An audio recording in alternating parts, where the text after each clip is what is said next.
Bapa yang baik, pengenalan akan Kristus dan mengenal Yesus secara sungguh-sungguh bukanlah sesuatu hal yang mudah.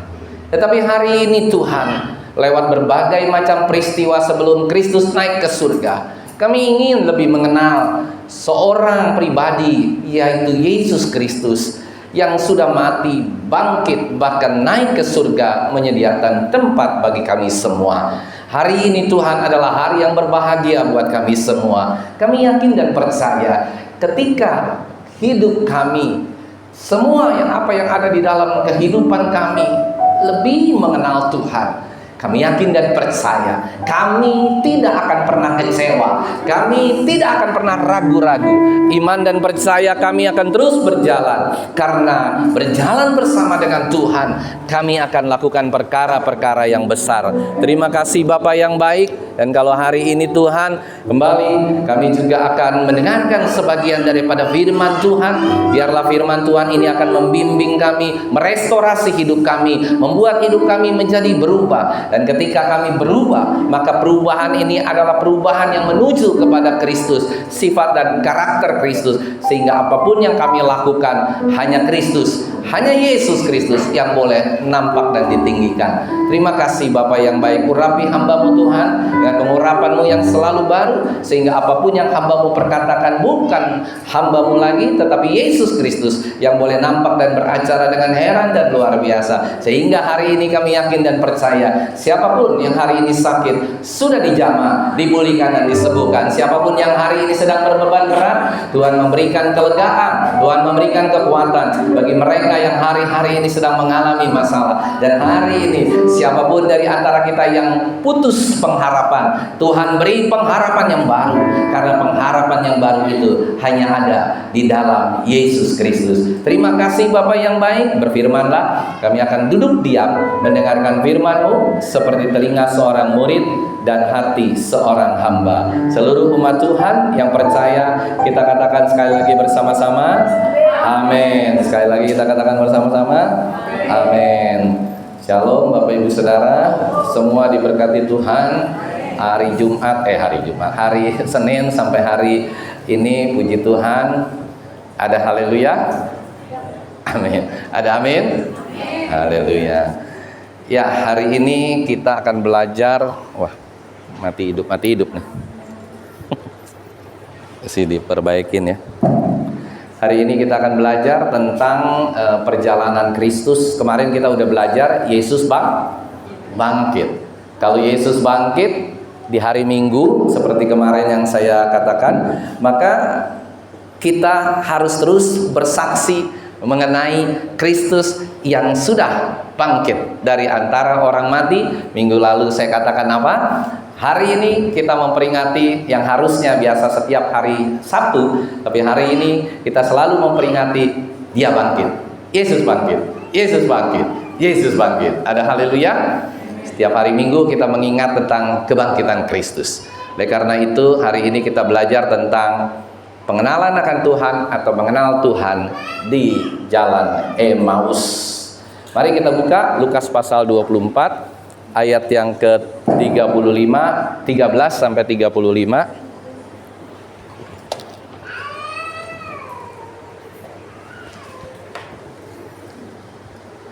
Tes. Ininya kayaknya masih. Ya, Lukas pasal 24 ayat 13 sampai 35. Jatuh kali ya. Tes. Kayaknya jatuh. Tes. Kalau nggak pakai ininya, ini bisa. Tes 1 2. Tes.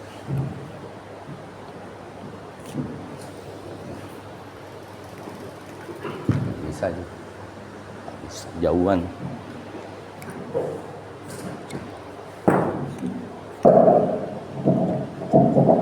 Tes. Ini mic-nya yang rusak.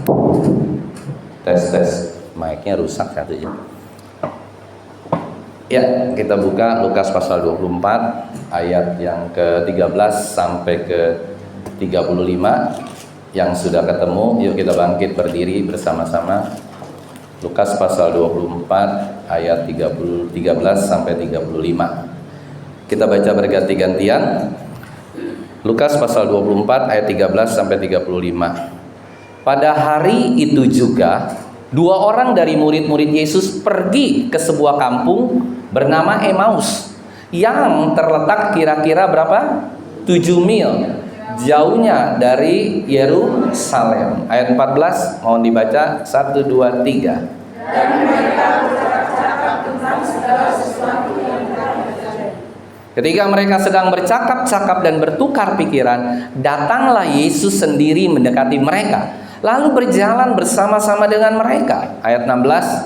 Tetapi ada sesuatu yang menghalangi mereka, sehingga mereka tidak dapat mengenali Dia. Yesus berkata kepada mereka, apakah yang kamu percakapkan sementara kamu berjalan? Maka berhentilah mereka dengan muka muram. Ayat 18. Seorang dari mereka namanya Cleopas menjawab, adakah engkau satu-satunya orang asing di Yerusalem yang tidak tahu apa yang terjadi di situ pada hari Rabu ini? Katanya kepada mereka, apakah itu? Jawab mereka, apa yang terjadi dengan Yesus orang Nazaret? Dia adalah seorang nabi yang berkuasa dalam pekerjaan dan perkataan di hadapan Allah dan di depan seluruh bangsa kami. Ayat 20.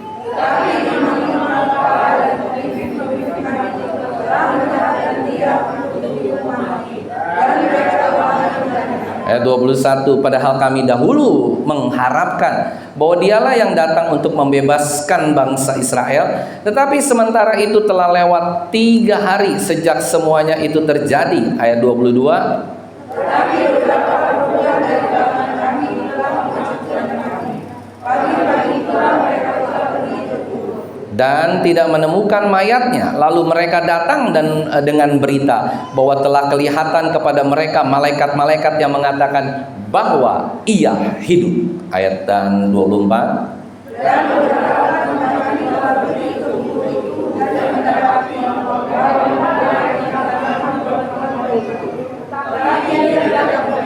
lalu ia berkata kepada mereka, hai kamu orang bodoh, betapa lambannya hatimu sehingga kamu tidak percaya segala sesuatu yang telah dikatakan para nabi. Ayat 26. Bahkan kami sia-sia menderita semua itu untuk masuk dalam kebenaran. Lalu ia menjelaskan kepada mereka apa yang tertulis tentang dia dalam seluruh kitab suci, mulai dari kitab-kitab Musa dan segala kitab nabi-nabi. Ayat 28. Mereka mendekati kampung yang mereka tuju, lalu ia berbuat seolah-olah hendak menyesatkan jalannya.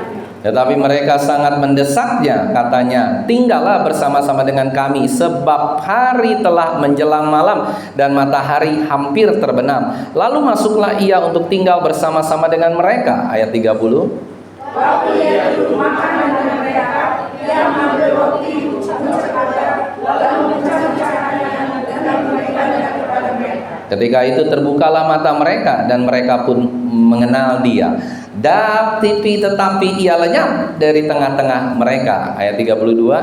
Kata mereka satu yang lain, bukankah hati kita berkobar-kobar ketika ia berbicara dan jalan-jalan dan ketika ia menawarkan kisah suci kepada kita. Lalu bangunlah mereka dan terus kembali ke Yerusalem. Di situ mereka mendapati ke-11 murid itu. Mereka sedang berkumpul bersama-sama dengan teman-teman mereka. Ayat 34. Kata mereka itu, sesungguhnya Tuhan telah bangkit dan telah menampakkan diri kepada Simon. Ayo kita baca bersama-sama. 1, 2, 3. Lalu kedua orang itu pun menceritakan apa yang terjadi di tengah jalan dan bagaimana mereka mengenal dia pada waktu ia memecah-mecahkan roti. Tuhan Yesus memberkati, silahkan duduk. Bapak Ibu Saudara yang terkasih, semua murid-muridnya termasuk yang murid di level pertama atau di ring pertama itu kembali pulang ke rumah masing-masing. Kalau sekarang kerennya dibilang apa? Pulang kampung. Murid-murid Yesus semua pulang kampung. Benar. Tadinya mereka ada di mana? Yerusalem. Saya ingin gambarkan satu kota Yerusalem. Kota Yerusalem itu sebenarnya mirip dengan kota Kelapa Gading. Ada haleluya? Kota Kelapa Gading adalah kota yang paling banyak gerejanya dari seluruh kota di Indonesia, bahkan di Jakarta. Kurang lebih ada 168, bukan gereja, 168 denominasi. Gereja GBI aja di Kelapa Gading mungkin lebih dari 80. Belum HKBP, belum yang lain-lain, belum GPDI, GSJA dan yang lain. Mungkin kurang lebih 400 gereja ada di Kelapa Gading. Nah, Bapak Ibu Saudara, ini saya permisalkan kota Yerusalem ini adalah kota yang seperti itu. Dimana kalau orang pulang mall, kita pulang dari gereja, kita makan, pasti itu semua bajunya baju putih, terang benderang. Ada haleluya? Bajunya terang benderang. Jadi ada sinar kemuliaan di seluruh tempat, di seluruh restoran. Ada sinar kemuliaan yang luar biasa. Nah, Bapak Ibu Saudara, begitu banyaknya pengikut Kristus mungkin di daerah Kelapa Gading, begitu luar biasanya pengikut Kristus, sama seperti ketika mereka ada di Yerusalem. Murid-murid Kristus itu bersemangat, bersukacita luar biasa. Yesus menginjil, Yesus menyembuhkan orang, membangkitkan orang mati, Yesus membuat mukjizat, Yesus melakukan segala sesuatu yang spektakuler. Samalah seperti di Kelapa Gading, ada gereja-gereja juga yang melakukan itu spektakuler, luar biasa. Ada mukjizat penyembuhan, orang mati dibangkitkan, dan yang lain-lain yang ada seluruhnya di Kelapa Gading. Saudara yang terkasih, begitu luar biasanya area yang telah dibentuk di daerah sini atau waktu itu di Yerusalem. Begitu luar biasanya orang mempercayai Kristus seperti kita hari ini duduk di tempat ini ingin belajar tentang kebenaran firman Tuhan. Tapi tiba-tiba apa yang kita pelajari, tiba-tiba apa yang kita renungkan, apa yang menjadi titik ukur atau tolok ukur untuk kita berbakti, beribadah kepada Tuhan, Tuhannya itu mati.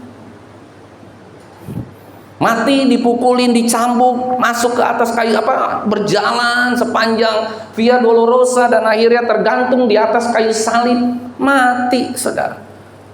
Kita bisa bayangkan betapa gemparnya area Kelapa Gading lah, kita nggak usah sebut Jakarta Utara, Kelapa Gading dan sekitarnya, Tanah Merah, Kelapa Gading, semua semper. Kelapa Gading bukan hanya Kelapa Gading yang maksudnya semper semua, ya kan, Koja, semua gempar, saudara. Apa yang digemparkan? Kristus mati sama dengan penjahat. Dan saya yakin dan percaya, mungkin di hari Minggu yang seperti itu, atau mungkin di hari Jumatnya ya, waktu meninggal atau mati, saya yakin dan percaya restoran sepi. Ada haleluya?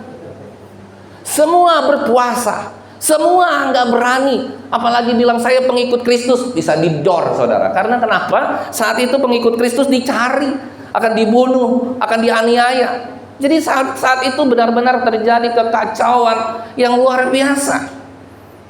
Kalau Bapak Ibu Saudara pernah nonton satu film tentang rapture. Rapture itu apa? Pengangkatan. Ya. Jadi misalnya Bapak Ibu Saudara ada di tempat ini, tiba-tiba istri saya hilang, jepret. Ya kan? Yang ketinggalan apanya? Sepatu, baju, handphone, semua ketinggalan. Jadi yang berangkat itu di Alkitab juga dikatakan kalau rapture itu nggak bawa handphone, saudara. Ada haleluya? Rapture itu berat.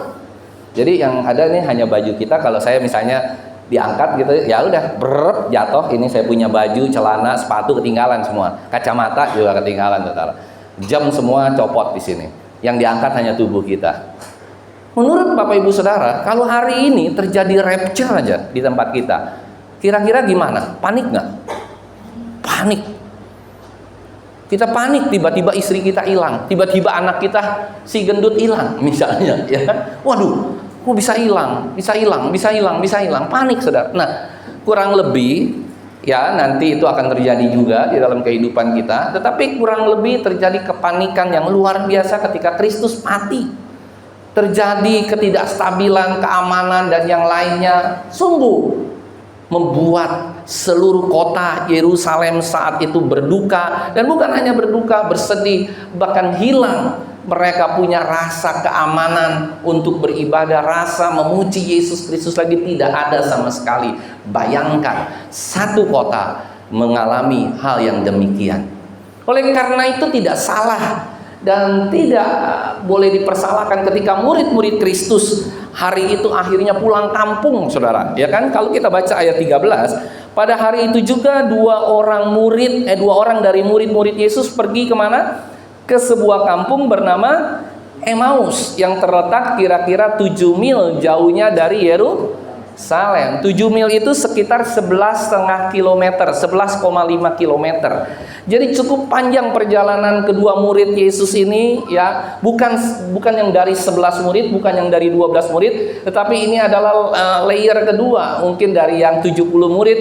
Ya, di sini ada Kleopas, yang disangka ada Kleopas bersama dengan istrinya, atau Kleopas bersama dengan Petrus. Orang yang satu ini saya nggak berani memastikan apakah dia Petrus, apakah dia istri Kleopas, ataukah murid Yesus yang lain. Seluruh ahli teolog tidak pernah bisa memastikan. Ada sementara orang yang memastikan Kleopas bersama dengan Petrus, Kleopas bersama dengan istrinya, Kleopas bersama dengan yang lain. Tapi beberapa ahli teolog mengatakan mereka tidak berani menyebutkan ini, termasuk saya. Ya, kita anggap saja dua orang yang pulang kampung secara berbarengan, jalan kaki, kurang lebih berapa? 11,5 kilometer. Jauh atau dekat Bapak Ibu Saudara? 11,5 kilometer. Lumayan ya, 11 km sungguh lumayan. Nah, di saat mereka sedang berjalan, bercakap-cakap tentang segala sesuatu yang telah terjadi. Apa yang telah terjadi? Yesus itu yang dihina, yang dicambuk, yang dibunuh, saudara, di atas kayu salib, tiba-tiba bangkit, dan bangkitnya hilang. Nah, ini yang jadi masalah. Sebenarnya kalau Kristus itu bangkit, dan hari itu juga ketika dia bangkit, dia langsung keliling, saudara. Hari itu juga dari menit demi menit dia show di semua area. Saya yakin dan percaya tidak terjadi kekacauan. Ya Pak ya. Tapi ketika dia bangkit, malaikat yang mengangkat dia, merontokkan kuburnya, pintu kuburnya, dia bangkit, dia hilang, saudara. Nah, sementara hilang, semua orang bertanya-tanya, kemana Yesus? Apakah mayat Yesus dicuri? Apakah mayat Yesus benar-benar bangkit dari antara orang mati dan langsung naik ke surga? Ataukah masih ada kesempatan mayat itu untuk bisa dilihat oleh semua jemaat, oleh pengikut Kristus? Ya apa ya? Itu yang bikin mereka menjadi panik, yang bikin mereka menjadi frustasi. Lah, jagoan saya hilang. Kita sembah Tuhan yang hilang, kita sembah Tuhan yang tidak nampak, kita sembah Tuhan yang lenyap begitu saja. Sementara iman dan percaya mereka pertaruhkan penuh hanya kepada Yesus. Dan saat itu terjadi down. Mereka mungkin sebagian besar, kalau saya analogikan dan kalau saya kontekstualkan dengan yang terjadi, pasti akan terjadi banyak wanita yang menangis, banyak pria yang bermurang durja, banyak sekali mereka bersedih. Begitu juga dengan kedua murid Yesus ini, ketika dia kembali ke Emmaus, ketika mereka sedang bercakap-cakap, saudara perhatikan ayat 15, ketika mereka sedang bercakap-cakap dan bertukar pikiran, datanglah Yesus sendiri mendekati mereka, lalu berjalan bersama-sama dengan mereka. Tetapi ayat 16, ada sesuatu yang menghalangi mata mereka sehingga mereka tidak dapat mengenal dia. Menurut Bapak Ibu Saudara, apa yang membuat mereka ini tidak mengenal Kristus? Kira-kira kalau saya mati terus bangkit, terus saya jalan-jalan, kira-kira Bapak Ibu Saudara kenal saya nggak? Kenal nggak kira-kira? Yang begini dia bangkit pasti begini juga kan? Nggak mungkin wajahnya ketika saya bangkit saya jadi Brad Pitt, kan nggak mungkin. Pasti saya akan sama seperti ini. Nah, ada 3 kemungkinan mengapa mereka tidak mengenal Kristus. Yang pertama, mereka nggak mengenal Kristus karena satu hal. Mungkin luka Kristus itu terlalu banyak sehingga mereka tidak mengenal. Wah, ini Yesus. Coba kalau kita aja, ya kan, mata kita bonyok, ya kan, kepala kita berdarah semua, kita nggak mengenal, saudara. Siapa ini? Mungkin orang habis kecelakaan, bisa kita nggak mengenal. Yang kedua, mereka juga bisa nggak mengenal karena apa? Karena tubuhnya terlalu sempurna, tubuhnya berkilauan, tubuhnya luar biasa, sehingga mereka nggak ngeh di saat mereka sedang sedih. Tapi yang ketiga, ini mungkin lebih masuk akal, lebih rasional. Yang ketiga, mereka nggak mengenal Kristus karena satu hal, saudara. Sedang sedih. Kalau Bapak Ibu Saudara sedang sedih, mungkin sedih mengenai sakit penyakit yang tidak kunjung sembuh, mengenai persoalan rumah tangga, ekonomi, pelayanan, waduh silih berganti. Kadang-kadang saudara nggak ngeh ketika Yesus berbicara dengan kita. Yang percaya katakan amin. Kita sering kali nggak ngeh, kita sering kali nggak aware, kita sering kali nggak sadar. Yesus itu sudah berbicara sama kita. Kenapa kamu Kurniawan? Ada apa denganmu? Ini siapa sih yang ngomong? Ya kan? Jadi mereka, waktu kita sedih, sedihnya sangat sedih, bermuram durja, itu sering kali kita nggak mengenal lagi siapa Kristus. Ada amin saudara? Kita nggak lagi mengenal siapa Kristus itu sebenarnya.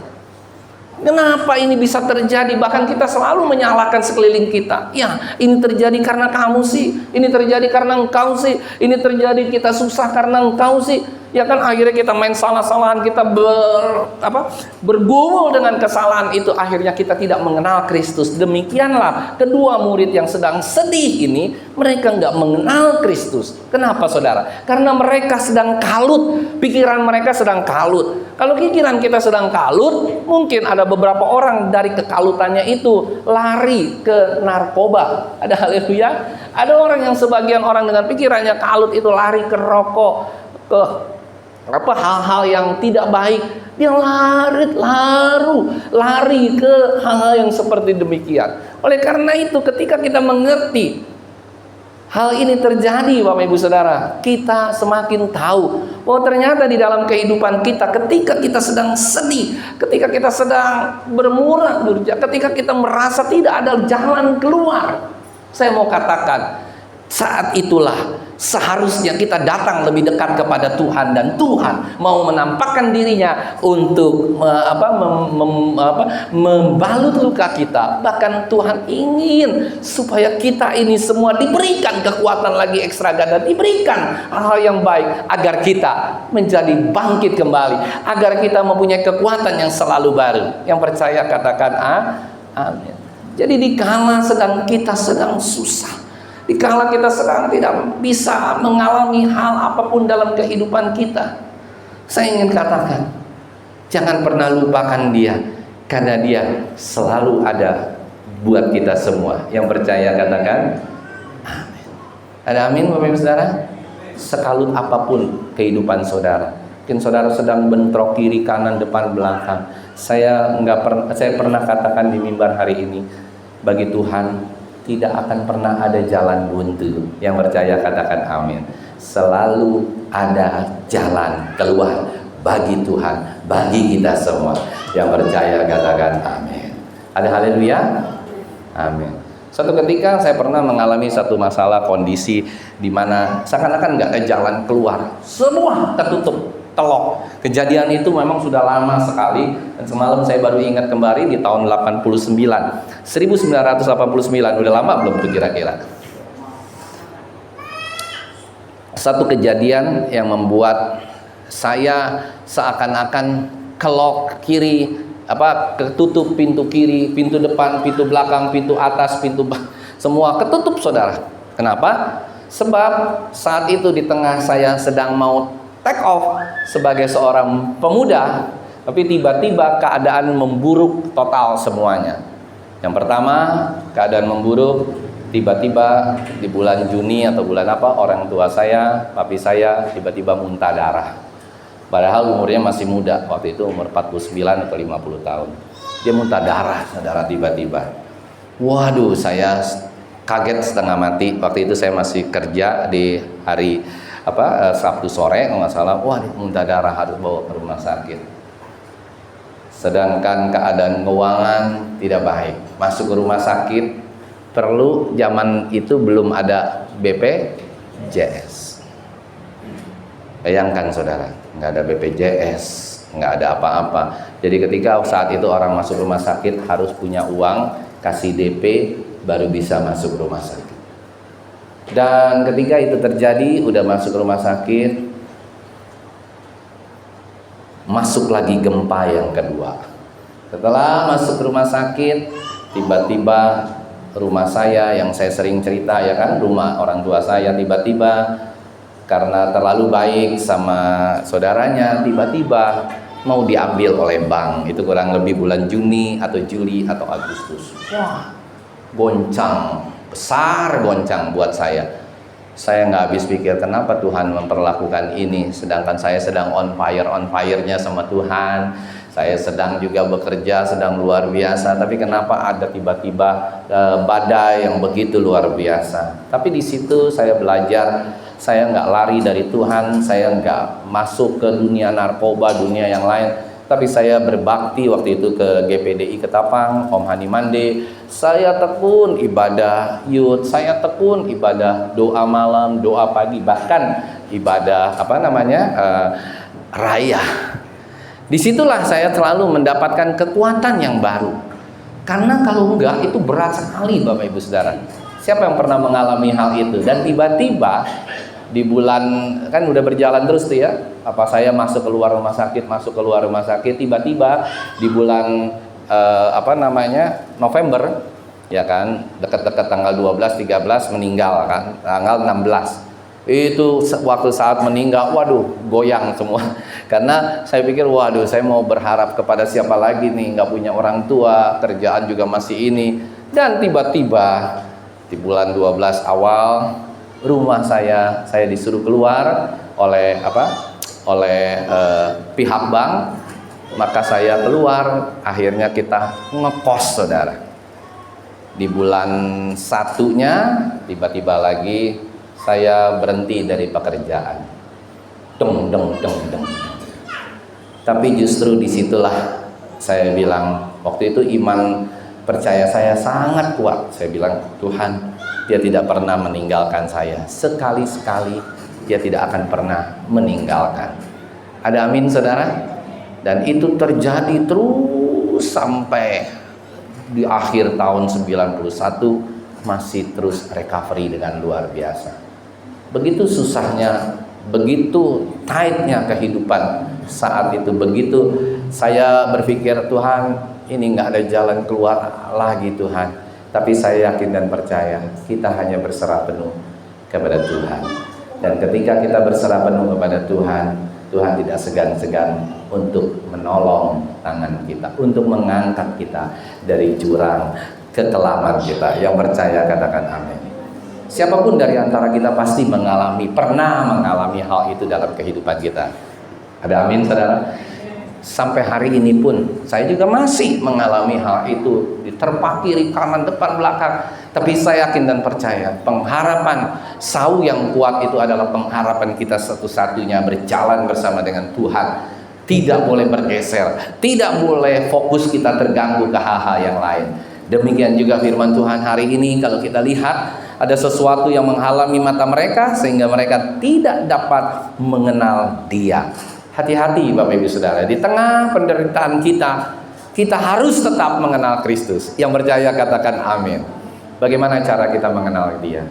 Tuhan ingin kita mengenal Dia dikala kita sedang dalam keadaan terburuk sekalipun. Kalau kita masih dalam keadaan yang hebat, keadaan yang luar biasa, kita seringkali nggak aware terhadap Tuhan.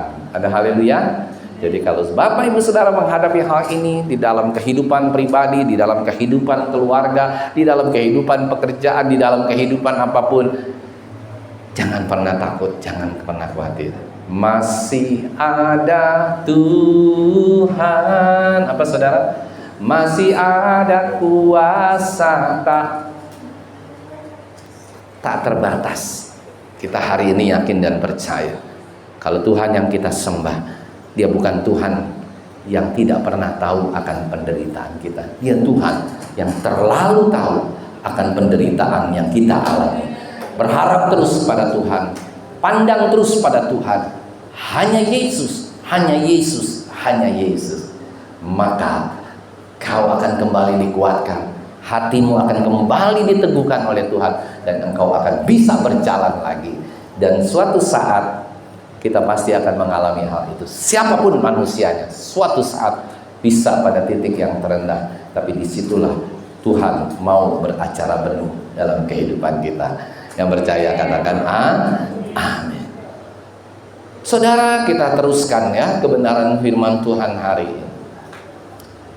Waktu mereka bercakap-cakap dengan Kristus, dengan Yesus. Yesus bertanya, saudara, kepada mereka, apa sih yang kamu percakapkan sementara kamu berjalan? Nah, maka berhentilah mereka dengan mukamu muram, saudara. Mukanya masih sedih, masih muram, saudara. Mereka memang sedang membicarakan tentang Kristus yang mati, tentang Kristus yang bangkit dan hilang, nggak muncul-muncul lagi. Nah, seorang dari mereka, ayat 18, namanya Kleopas, menjawabnya, adakah engkau satu-satunya orang asing di Yerusalem yang tidak tahu apa yang terjadi di situ pada hari-hari belakangan ini? Ini kira-kira pertanyaannya apa, saudara? Dia nanya kembali kepada Tuhan. Ya, dia waktu itu belum tahu bahwa itu Tuhan. Kamu nggak tahu ya apa yang terjadi kemarin? Itu ada kejadian besar loh, kayak di Kelapa Gading ada kejadian besar. Masa kamu orang Kelapa Gading kagak tahu? Kenapa ini terjadi? Apa sih yang masa kamu tidak tahu, saudara? Nah, ini sebenarnya pertanyaan ini adalah pertanyaan retoratif, pertanyaan sesuatu yang sangat-sangat berat, sangat dalam. Ini dia seakan-akan bertanya kepada Tuhan karena dia tidak mengenal Tuhan.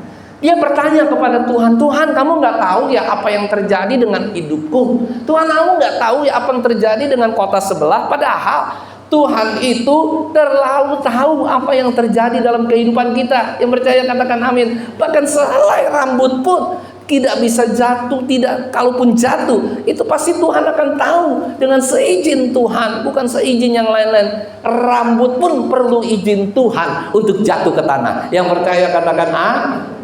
Kalau saudara sampai botak, jatuhnya kebanyakan, nggak ketahuan, itu nggak mungkin. Pasti Tuhan juga sudah tahu. Sekalipun satu rambut pun dia tahu, apalagi seluruh aspek hidupmu. Tidak ada yang tersembunyi bagi Tuhan. Ada amin, saudara? Bapak ibu saudara pernah mendengar satu cerita Yesus ketika dia sedang mengalami pertanyaan yang sangat dahsyat yang bisa membuat dia menjadi dibenci, bahkan dibunuh, bahkan juga diperlakukan tidak baik. Masih ingat seorang yang berzina?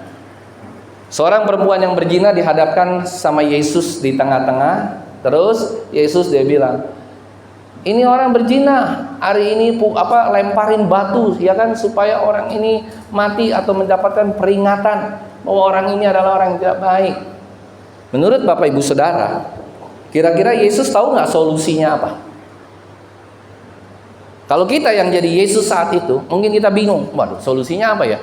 Kalau saya katakan saya membela orang ini, maka saya akan dibilang bahwa saya itu bukan lagi mengikuti hukum Taurat, tapi saya menjadi orang yang melindungi orang yang salah. Tapi kebalikannya, kalau saya bilang, wah, kamu bersalah, maka orang itu akan dilempari batu dan mati. Apa yang Yesus lakukan, saudara? Masih ingat nggak itu cerita itu? Apa yang Yesus lakukan? Karena Yesus ini maha tahu, saudara, maha tahu. Dia maha segala-galanya. Ada haleluya? Apa yang Yesus lakukan? Yesus duduk, jongkok, terus ngapain, saudara? Nulis. Habis nulis, apa yang terjadi? Siapa yang tidak salah? Siapa yang merasa tidak pernah berdosa hari ini, maka engkau boleh melempari batu. Ya apa ya? Apa yang ditulis? Memang nggak ditulis di Alkitab. Apa yang Yesus tulis? Sehingga mereka ketika melihat tulisan itu mundur satu-satu dari yang mulai paling tua. Paling tua berarti paling banyak berdosa. Ada haleluya? Maksudnya konotasinya begitu ya. Kita nggak nganggap bahwa setiap orang yang tua lebih berdosa dari yang muda. Enggak. Tetapi memang saat itu orang Yahudi saat itu paling tua itu memang paling berdosa. Mungkin dosanya memang lebih banyak saat itu. Waktu Yesus sedang menulis, apa yang terjadi? Mereka lihat tulisan itu. Yesus nggak perlu jawab dengan mulutnya gitu. Wah, dia nggak bersalah. Wah, dia begini, menentang. Enggak. Yesus hanya berdoa sama Tuhan, sama Allah. Terus nggak lama kemudian dia duduk. Dia tulis. Apa yang dia tulis?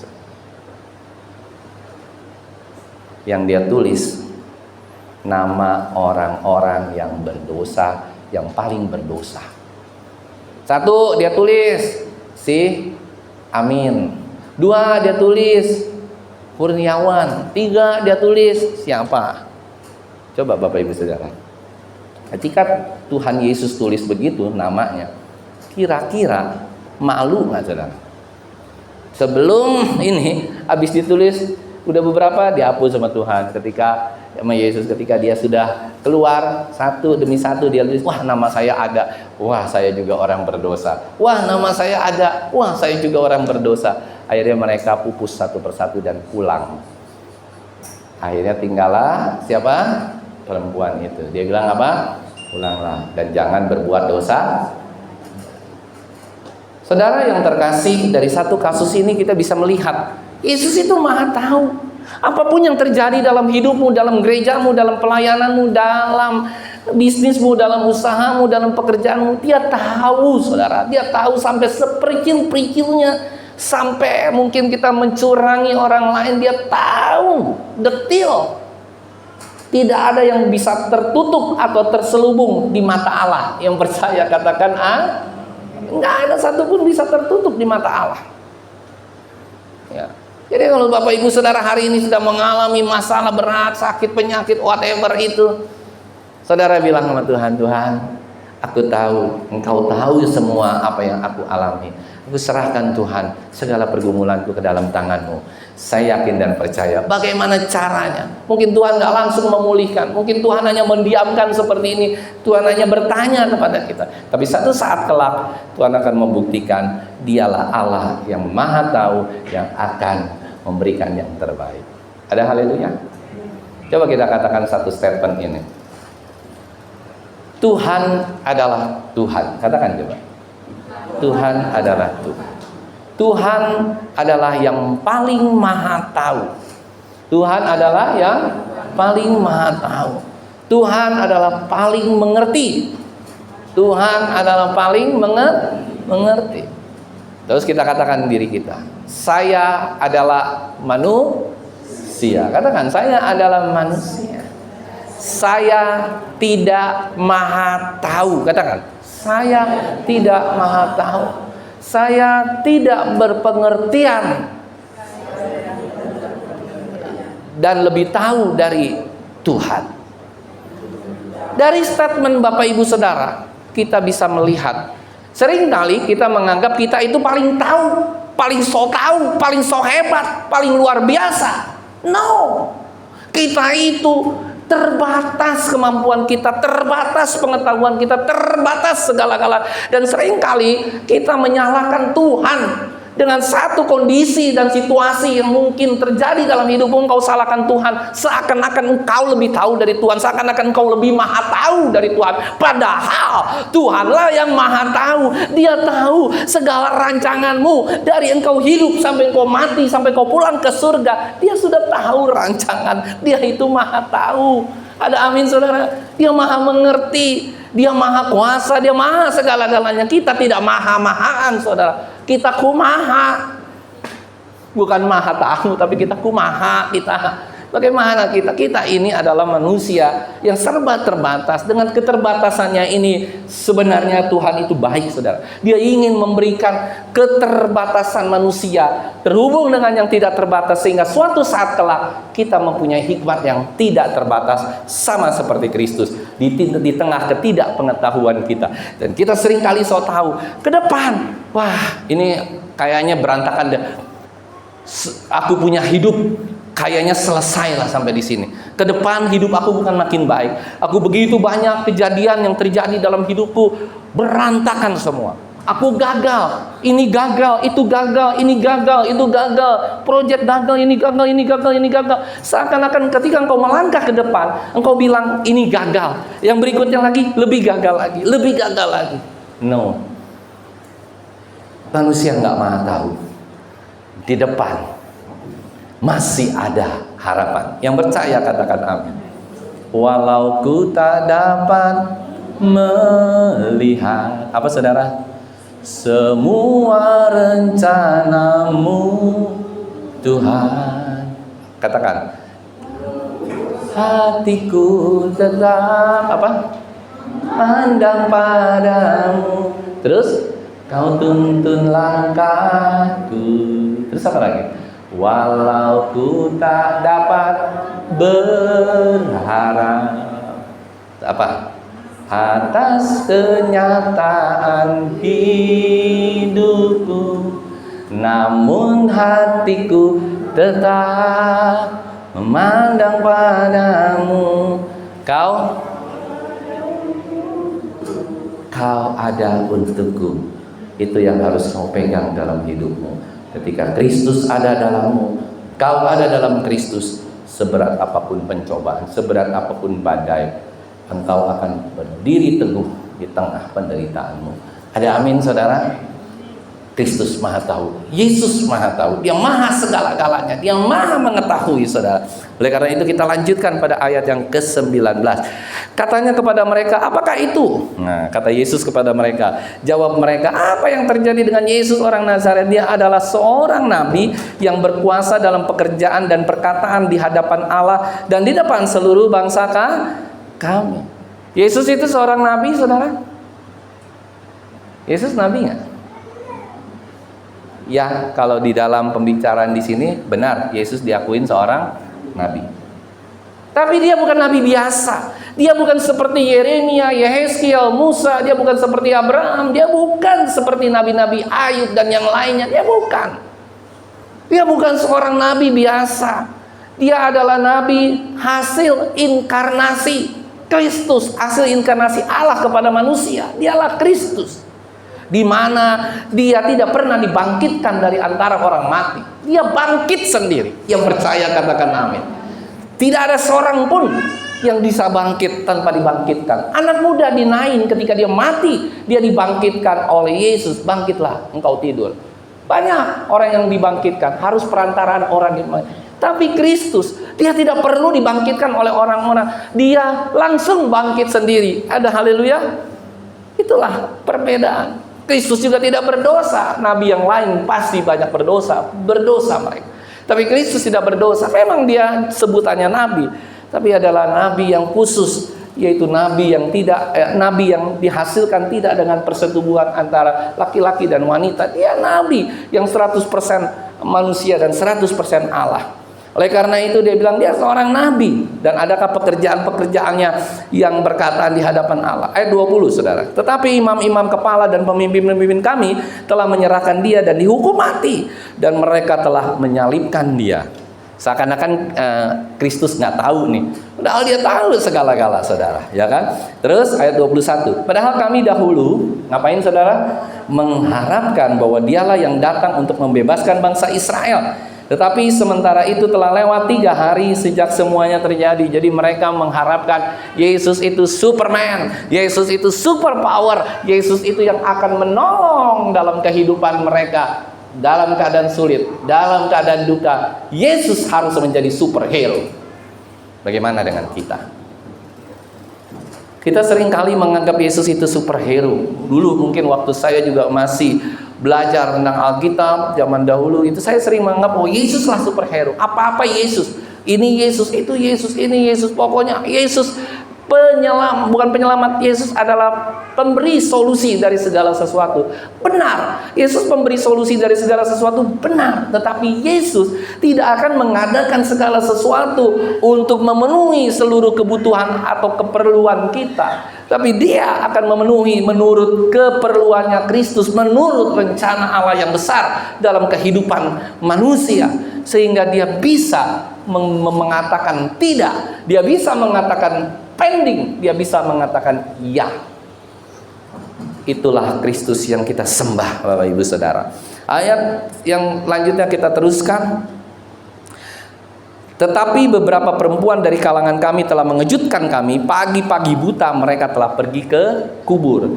Ayat 23, dan tidak menemukan mayatnya. Diulang lagi ya. Lalu mereka datang datang dengan berita bahwa telah kelihatan kepada mereka malaikat-malaikat yang mengatakan bahwa ia hidup.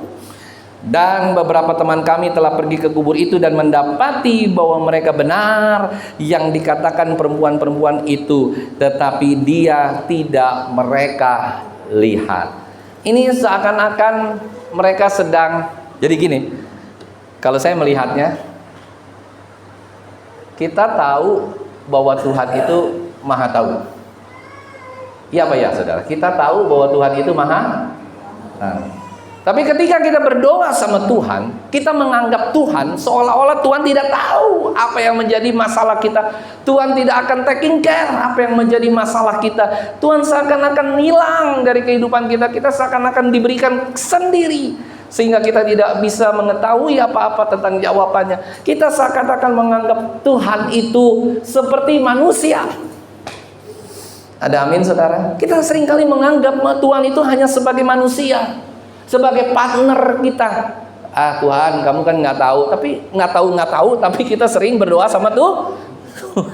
Kita mohon, Tuhan tolong ini. Tapi sebenarnya kita meremehkan dia gitu. Padahal Tuhan itu maha tahu. Bukan berarti juga kita nggak berdoanya, kita nggak perlu sebutin. Kita tetap perlu sebutkan doanya. Tetapi Tuhan itu adalah Tuhan yang maha tahu. Dan jangan ajari Tuhan tentang bagaimana menyelesaikan persoalannya. Yang percaya katakan amin. Jangan tanyakan Tuhan, ini bagaimana ya cara menyelesaikannya. Nah, pasti caranya Tuhan menyelesaikan itu jauh lebih luar biasa. Dan ketika kita bicara sama Tuhan, kita harus punya satu prinsip. Ketika kita bicara sama Tuhan, kita harus punya prinsip satu hal, saudara, bahwa dialah pencipta kita. Dia bukan yang sejajar dengan kita. Secara ordo jauh tidak sejajar. Secara ordo manusia dengan manusia beda dengan Tuhan.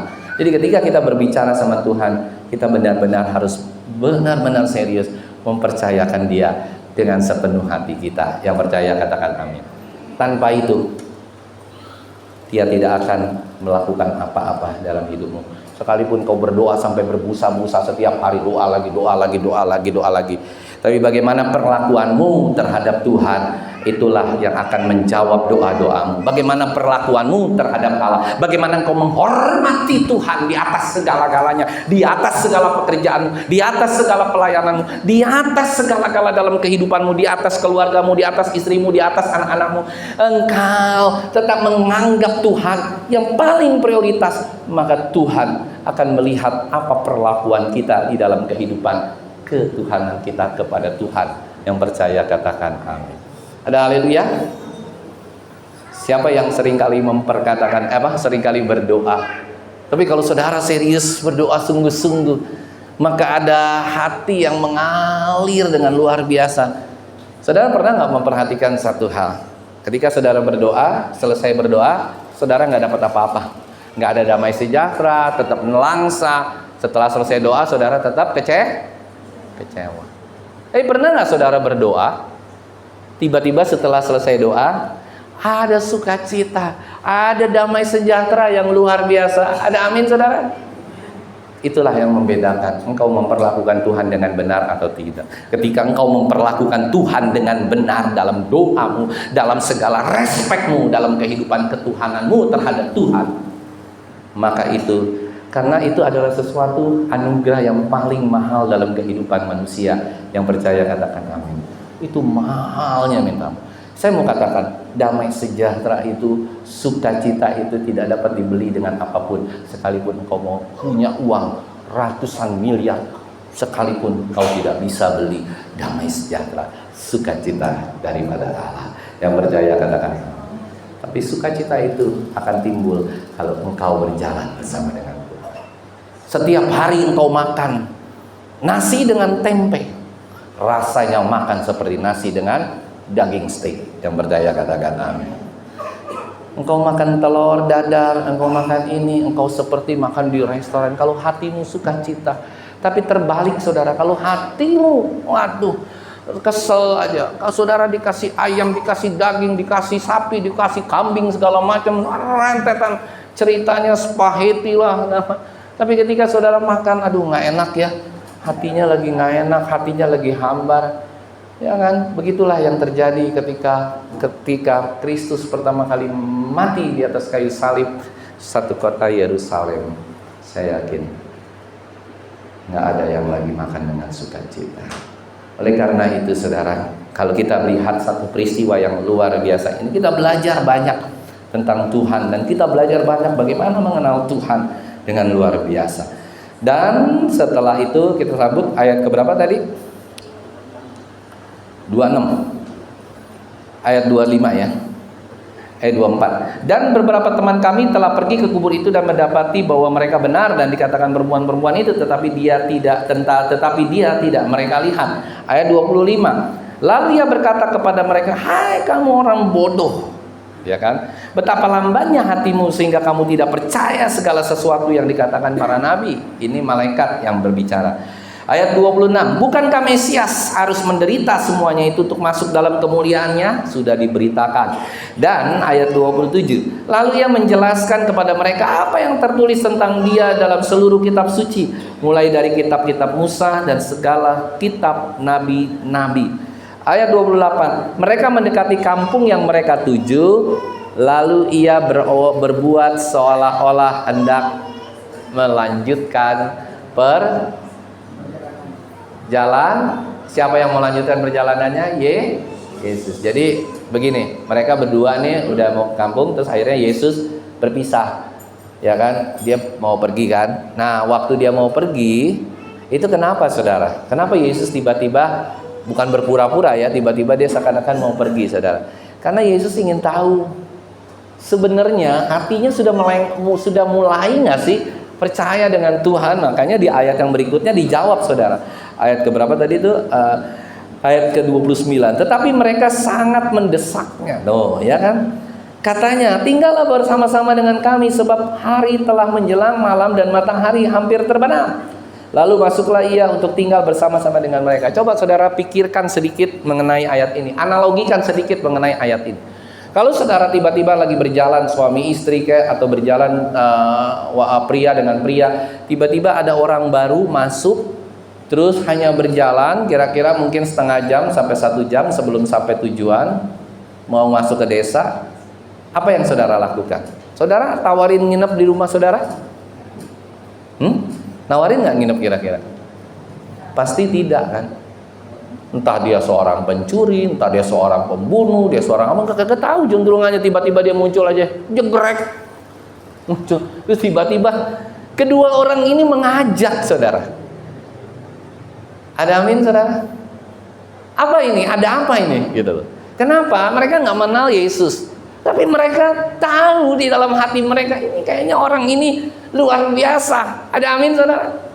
Itu yang sering terjadi dalam kehidupan kita. Misalnya saya sebagai hamba Tuhan ngobrol dengan orang, diajak ke rumahnya, puji Tuhan. Tapi kalau saya sebagai hamba Tuhan ngobrol sudah berjam-jam, ya udah Bapak pulang dulu ya. Oke, Bapak pulang.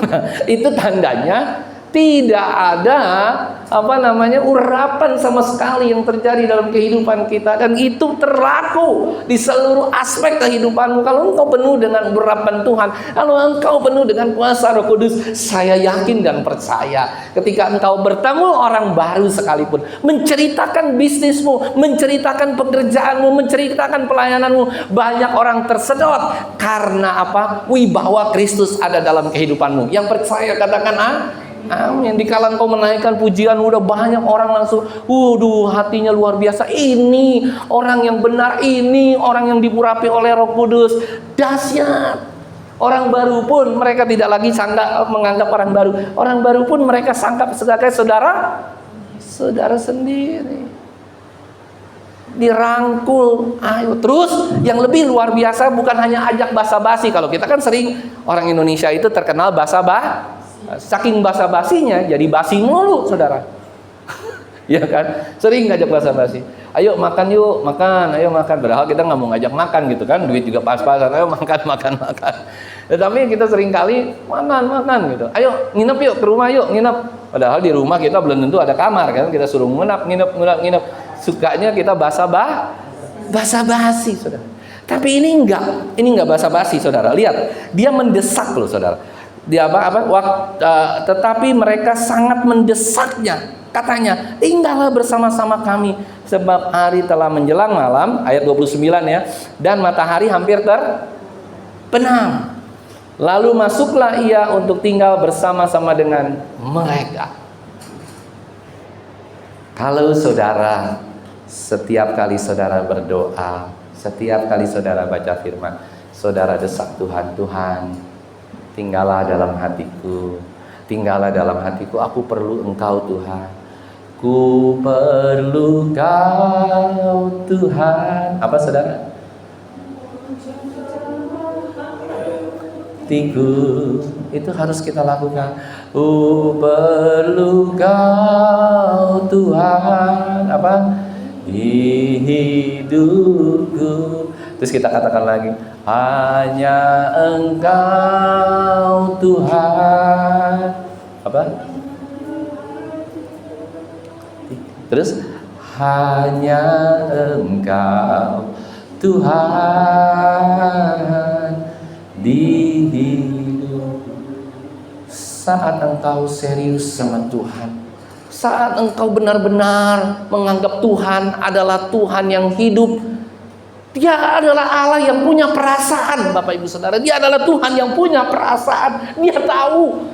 Kalau engkau hanya sekedar berdoa pagi, aku doa aja dulu, soalnya udah diingatkan oleh Bapak Gembala harus doa pagi. Doalah kita, kata terima kasih Tuhan, aku sudah ketemu Tuhan, amin. Malam hari, ya kan, engkau berdoa asal-asalan aja, pokoknya udah berdoa. Tuhan tahu lebih baik engkau nggak berdoa. Yang Tuhan inginkan adalah engkau curhat sama Tuhan. Engkau katakan, Tuhan, inilah hidupku Tuhan, aku sedang dalam keadaan. Engkau senang pun kau cerita sama Tuhan. Yang percaya katakan amin. Senang-senang, aduh Tuhan, aku hatiku sedang senang hari ini, aku sedang dapat proyek besar. Cerita sama Tuhan. Tuhan perlu itu saudara. Tuhan mau itu dalam kehidupanmu. Ada amin saudara?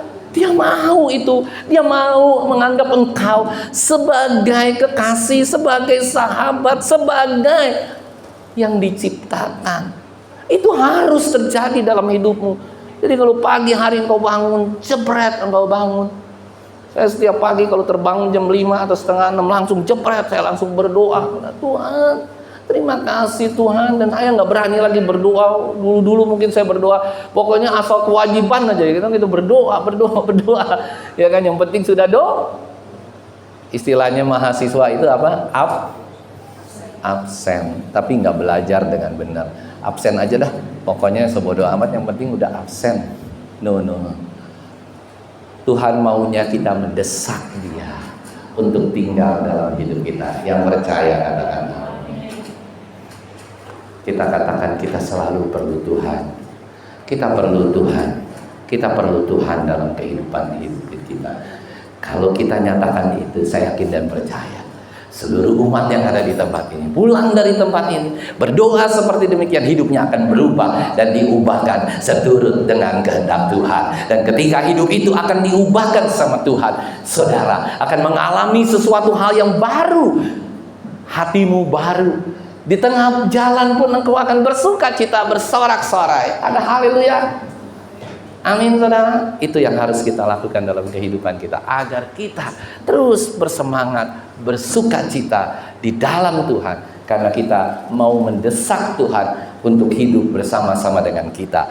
Dan ayat berikutnya saudara, ketika Dia sudah mendesak, maka waktu Yesus masuk, waktu Ia duduk makan dengan mereka, Ia mengambil roti, mengucap berkat, lalu memecah-mecahkannya dan memberikannya kepada mereka.